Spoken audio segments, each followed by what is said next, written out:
Македонската влада утре со нови напори ќе се обиде на највисоко ниво да ја убеди Бугарија да го тргне ветото од македонските преговори. На маргините од НАТО самитот во Брисел, премиерот Заев и шефот на дипломатијата Османи ќе имаат средба со бугарскиот претседател Радев. Ова може би е последна шанса пред самитот на ЕУ македонскиот политички врв да ја убеди официјална Софија дека блокадата е геополитичка грешка и оти португалскиот предлог за решение на спорот е добро за двете страни.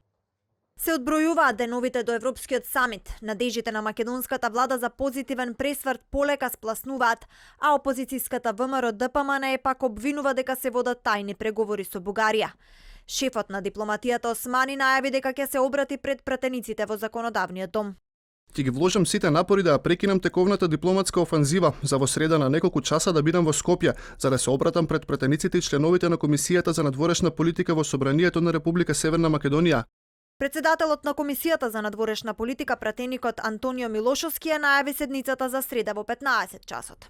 После цели 6 месеци, на 16 јануари истата оваа влада усвои заклучок дека пред пратениците ќе бидат презентирани информации за предлог акцискиот план кој го преговараат со Бугарија, но досега наместо отчетност имавме молк, нетранспарентност и чести понижувања на Македонија.